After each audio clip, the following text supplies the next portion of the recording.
सबसे पहले आप कैसे स्पा थेरेपिस्ट चाहते हैं अपने सेंटर के लिए? और उसमें कुछ ऐसा भी है कि उनको इतना नंबर ऑफ इयर्स एक्सपीरियंस होना चाहिए, या कोई अगर फ्रेशर कैंडिडेट है और बड़े ही कॉन्फिडेंट है मसाज थेरेपी को लेकर, आप उनको भी हायर कर सकते हैं, या सिर्फ एक्सपीरियंस का ही एक क्राइटेरिया आपने बना रखा है? तो चलिए, एक एज अ बिगिनर अगर कोई आपके यहाँ पर ज्वाइन करता है, तो उसको क्या है सैलरी वाइज, इंसेंटिव वाइज, या रहने की फैसिलिटी, या कुछ और इंसेंटिव, ऐसी कुछ फैसिलिटीज आपके पास हैं? तो अगर हैं तो क्या क्या है?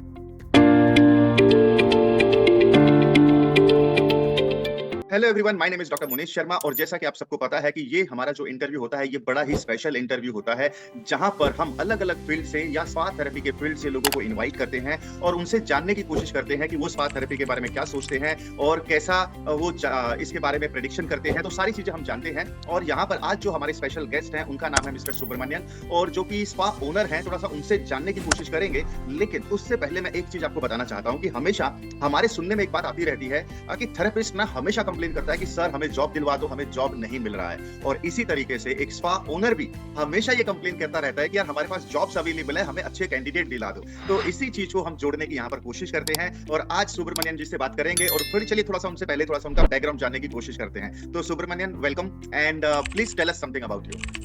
Yeah, thank you for the interview, sir. Yes. Actually, generally I was into corporate for a very long time, Okay. and I have served in a very different capacity at the national management level. Mm-hmm. And post that, I started my business, which is into the salon and spa space. Okay. So one was salon and spa, and the other is purely spa. Okay. Setup which I run. और कौन से city में है आपके ये दोनों setup? One is Gurgaon, other is in South India, which is the city name is Tirunelveli.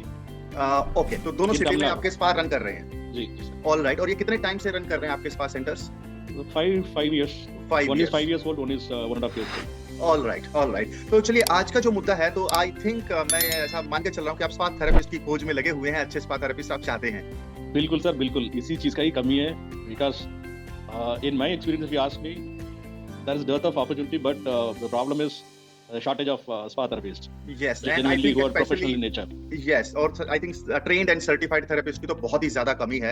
untrained तो हमें बहुत मिल जाते हैं। बट चलिए, आपसे जानने की कोशिश करेंगे। तो सबसे पहले आप कैसे स्पा थेरेपिस्ट चाहते हैं अपने सेंटर के लिए? क्योंकि जितने भी स्पा थेरेपिस्ट इस वीडियो को सुन रहे होंगे, एंड आपको ये मौका मिलेगा कि आप सर के यहाँ पर डायरेक्टली अप्लाई कर सकते हैं। सर का जो लिंक है इंटरव्यू का, वो आप नीचे इस वीडियो के डिस्क्रिप्शन में चेक कर सकते हैं। चलिए इंटरव्यू को शुरू करते हैं सर। तो कैसे थेरेपिस्ट आप चाह रहे हैं, थोड़ा सा अगर बता पाए तो।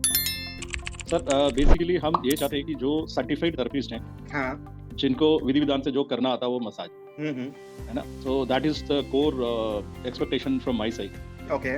सो अपॉर्चुनिटी की जहाँ तक सवाल है, अपॉर्चुनिटी 2-3 जितने भी है हम उसमें अकोमोडेट कर सकते हैं, provided if the candidates are good and they know what they are up to, और उनको वो जो आप मेथोडोलॉजिकली सिखाते हो वो चीज़ आना बहुत जरूरी है। Because in the name of massage therapy, I don't know, there are not much of people who actually does a very genuine job of it.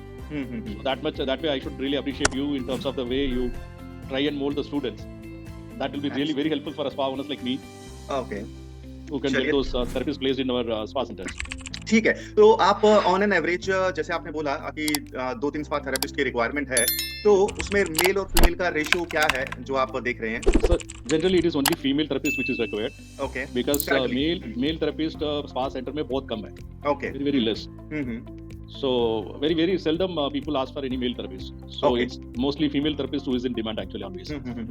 ठीक है। और उसमें कुछ ऐसा भी है कि उनको इतना नंबर ऑफ इयर्स एक्सपीरियंस होना चाहिए, या कोई अगर फ्रेशर कैंडिडेट है और बड़े ही कॉन्फिडेंट है मसाज थेरेपी को लेकर, आप उनको भी हायर कर सकते हैं, या सिर्फ एक्सपीरियंस का ही एक क्राइटेरिया आपने बना रखा है? I had in the past some experienced people who are from northeast and other side who are into spa therapy. But however वो experience के साथ में कुछ baggage भी आता है साथ में, which you can understand in this field. So that is the reason why we need to shed people out, because if they become slightly unprofessional and stuff, then you may end up damaging the reputation, which we can't afford to. Okay. So therefore it is better to have even a inexperienced one but professionally good therapy. Absolutely. तो अगर आप एक fresher हैं, तब भी आप यहाँ पर सर के यहाँ पर अप्लाई कर सकते हैं। तो चलिए, एक एज अ बिगिनर अगर कोई आपके यहाँ पर ज्वाइन करता है, तो उसको क्या है सैलरी वाइज, इंसेंटिव वाइज, या रहने की फैसिलिटी, या कुछ और इंसेंटिव, ऐसी कुछ फैसिलिटीज आपके पास हैं? तो अगर हैं तो क्या क्या है? So salary right from 15,000 we can give at the start. Okay. Plus रहने का जगह जरूर देते हैं for anyone who is coming outside of the state. We definitely provide them with the accommodation. It's for South India, not in North India. Okay. North India में रिवाज नहीं है. अच्छा, okay. It is only in the South one. We give them the accommodation. We give food allowance also 2,000 rupees. Okay. So you are saying कि if you are hiring for a South India spa where you already have a spa, then the accommodation facility is also available. Starting salary is 15,000 plus food allowance is also there. And Yes, when yes. it is about your North India spa, in that case, these facilities are not there or salary is there. Yeah. So I understood your point, and I think you have highlighted very right points where gaining knowledge is one thing, then real application is altogether a different scenario. And I'm sure I would like to add here, like anybody who is joining you, so maybe some kind of formal training, maybe not the massage training, but at least maybe communication training, how to carry yourself when they are facing the customer. So I think these points I'm sure you will be able to add when they are joining. Yeah, absolutely. Because all these aspects we need to groom them also. Yes, absolutely. And now एक चीज और पूछता हूँ आपसे कि जब एक आप काफी टाइम से स्पा सेंटर रन कर रहे हैं, एंड आई एम श्योर आपने काफी सारे चैलेंजेस मसाज थेरेपिस्ट के साथ फेस किए होंगे, तो कुछ ऐसे चैलेंजेस हैं जो आप हाईलाइट करके बता पाएं ताकि जो नया थेरेपिस्ट आपको अप्लाई कर रहे हैं उनको पहले से पता हो कि ये सिचुएशन आएगी तो आपको फायर कर दिया जाएगा. ओके सर, इसमें ऐसा होता है कि बेसिकली कस्टमर दो तरह के होते हैं. एक होते हैं genuinely who have lot of physical stress, other mental stress, they keep coming. उसमें कुछ जिम गोएस होते हैं और कुछ जो कॉर्पोरेट लोग होते हैं जो बॉडीली जो पोस्चर के कारण बहुत गलत बैठे हैं या पूरा सुबह से रात तक उनको बैठना पड़ता है, सिटिंग जॉब होता है, तो they have lot of stiffness in their body. तो ऐसे कस्टमर्स भी आते हैं. But there are customers who comes more than this. उनके एक्सपेक्टेशन इसके अलावा कुछ और ज्यादा होने लग जाता है. तो जहाँ पे उनके एक्सपेक्टेशन डिफरेंट टेंजेंट में होता है, वहाँ पर if the therapists are able to control themselves in terms of the professional approach only, then that we don't have a problem. जहाँ पे वो थोड़ा सा off track चलना शुरू कर देते हैं, वहाँ पर we get to issues, and when we get to know that there is something majorly going differently wrong, so we need to fire them because we don't have a choice on that. Absolutely. It comes in the reputation of everyone there. Absolutely. So वो बहुत important है. और customer की जहाँ तक सवाल है, they give positive feedback, they give negative feedback depending on customer to customer. So बहुत अच्छा करने के बाद भी कई कस्टमर उसमें नेगेटिव फीडबैक देने की कोशिश करते हैं because the therapist didn't get aligned to what they are looking at. They were expecting, right? Yeah. So वो थोड़ा सा mismanagement कह सकते हैं, वहाँ पे ऐसे होता है कस्टमर पॉइंट ऑफ व्यू से.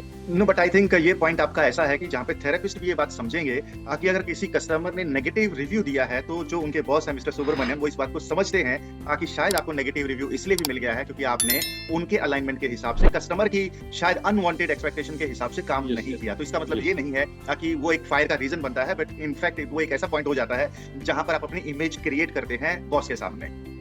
बिल्कुल बिल्कुल.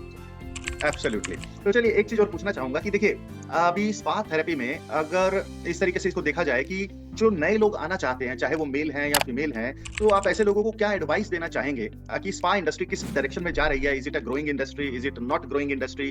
What is your take on that? जहाँ तक स्पा इंडस्ट्री का सवाल है, इट्स रियली बूमिंग. उसमें जरा सा भी शक नहीं है because this is one industry, it keep mushrooming now these days if you look at. Okay, every nook and corner you can find two things these days apart from the chai wala. Okay, one is gym and the other is spa. Yes. Okay, so it is mushroom like anything, but still the demand for the professional spa therapist is very high. So there's a huge supply demand gap in this industry. Absolutely. For the right people. Yes, and I would like to add here कि not only the spa centers are mushrooming, but इसके साथ साथ एक चीज और हमने जो देखी है कि लोगों के अंदर भी ये अवेयरनेस बहुत ज्यादा लेवल तक बढ़ी हुई है कि उनको ये पता है कि स्पा थेरेपी से हम अपनी मेंटल स्ट्रेस को दूर कर सकते हैं, बॉडी पेन को दूर कर सकते हैं. तो यानी कि एक होलिस्टिक अप्रोच है और स्पा थेरेपी को कहीं ना कहीं एक ऐसा जो हमारे इवन जो फ्रीलांसर थेरेपिस्ट भी हैं, जितने भी लोग काम कर रहे हैं, उनका एक एक्सपीरियंस ऐसा है कि जब वो क्लाइंट के घर पर भी जाते हैं सर्विस देने के लिए जाते हैं, तो काफी सारे क्लाइंट हैं जिन इन थेरेपिस्ट को ये लगा भी नहीं था कि उनको इतनी इज्जत मिलने वाली है, इतनी रिस्पेक्ट मिलने वाली है, लोग उनको डॉक्टर साहब करके बुलाने वाले हैं. तो ऐसा भी एक्सपीरियंस हुआ है. और इवन व्हेन यहाँ पर जब एक सेटअप की बात आ जाती है तो थोड़ी सी चीजें बदल जाती हैं और वहां पर ऑफ कोर्स काफी सारी चीजों का ध्यान रखना पड़ता है. एंड आई एम श्योर उसके ऊपर आप काम कंसिस्टेंट बेसिस पे कर भी रहे हैं और जो जरूरी भी है. एब्सोल्युटली. और धीरे धीरे ऐसा होगा कि स्पा सेंटर में भी, क्योंकि देखिए क्या होता है जब आप एक बार डिमांड पूरी कर देते हैं तो फिर वो क्लाइंट भी एक मिस अलाइनमेंट में ही चला जाता है. बट अगर क्लाइंट को परमानेंटली ये बात पता है कि यहाँ पर ऐसी चीज नहीं है, क्योंकि मैं खुद ऐसे बहुत सारे स्पा सेंटर्स को जानता हूँ जो 15-15, 20-20 साल से एक ही जगह पर लोकेटेड हैं. मतलब आप सोच के देखिए एक ही जगह पे काम करना, तो वो ऐसा नहीं हो सकता कि कुछ गलत करके कोई एक ही जगह पे टिका रहे. I am sure you would agree to this statement. Absolutely. तो चलिए ये थे मिस्टर सुब्रमण्यम, और इनके यहाँ पर अगर आप अप्लाई करना चाहते हैं तो इनका जो लिंक है, अप्लाई करने का जो लिंक है, वो इस वीडियो के डिस्क्रिप्शन में आपको मिल जाएगा. एंड आई एम श्योर कि यहाँ पर आपकी भी कंप्लेन खत्म हो जाती है और ये सीरीज हमारा अब लाइफ टाइम चलने वाला है. बहुत सारे लोगों के इंटरव्यू अगर आप दूसरी जगह पर भी अप्लाई करना चाहते हैं हैं तो प्रीवियस इंटरव्यूज देख सकते हैं और फ्यूचर में भी बहुत सारे इंटरव्यूज आने वाले हैं जिनको आप देखकर वहां पर डायरेक्टली आप अप्लाई कर सकते हैं। और अगर आप एक ऐसे पर्सन हैं जो स्पा थेरेपी के बारे में जानना चाहते हैं, क्यूरियस हैं कि यार कैसे होता है स्पा थेरेपी, तो आप इस बार कोड को स्कैन करिएगा। इसको स्कैन करने के बाद आप हमारे फ्री वाले कोर्स में, जिसका नाम है the beginning of massage story, ये पहले 60 लोगों के लिए फ्री है। इसको अभी स्कैन करें, आप अपना नाम, नंबर, ईमेल आईडी दे सकते हैं और जैसे ही देंगे इमीडिएटली आपको कोर्स मिल जाता है। और अगर कोई ऐसा सवाल है जो इस वीडियो में हम कवर नहीं कर पाए हैं, प्लीज उसको कमेंट में मेंशन करिएगा। तो जो भी सवाल होगा तो उसको हम नेक्स्ट राउंड में कवर करने का कोशिश करेंगे। So this is doctor Munish Sharma signing off and don't go without subscribing. Thank you so much.